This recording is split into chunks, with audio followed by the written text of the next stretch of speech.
السلام علیکم دوستو، امید ہے آپ خیریت سے ہوں گے۔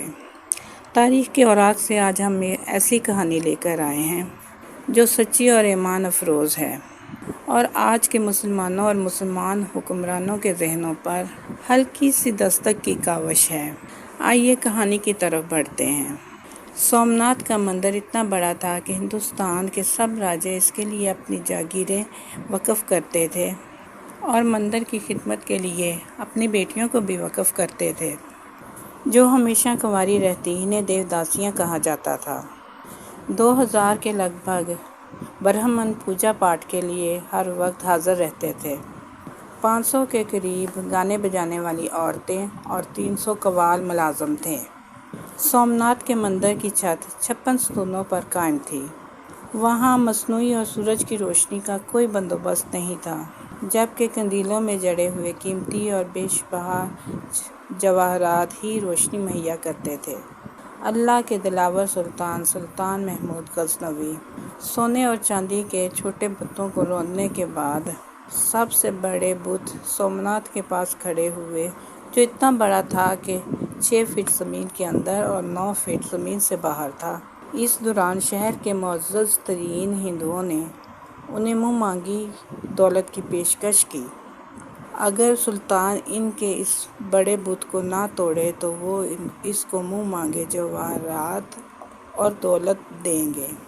اس وقت کے مشہور دانشوروں نے سلطان کو مشورہ دیا کہ پتھر کو توڑنے کا کیا فائدہ، مال و دولت تو مسلمانوں کے کام آئے گا۔ یہی کنویں میں گرنے والی باتیں آج کے حکمران ہمارے بھی کرتے ہیں۔ جنگ و جدل میں کیا فائدہ، جہاد میں کیا فائدہ، معیشت مضبوط کرنی چاہیے۔ سلطان نے ان دانشوروں کی بات سن کر کہا، اگر میں تمہاری بات مان لیتا ہوں تو تاریخ مجھے بت فروش کہے گی، جبکہ میری خواہش ہے کہ میں دنیا اور آخرت میں بت شکن کے طور پر پکارا جاؤں۔ یہ کہتے ہی محمود غزنوی کی بت شکن کی توحیدی غیرت جوش میں آئی۔ اس نے ہاتھ میں پکڑا ہوا گرز بت کو مارا، اس کی گردن ٹوٹ کر دور جا گری۔ سلطان کے حکم پر اس کے 2 ٹکڑے کیے گئے۔ اس کے پیٹ سے اس قدر بیش بہا ہیرے جواہرات اور موتی نکلے، جو ہندو معززین اور راجوں کی پیشکش سے 100 گنا زیادہ تھے۔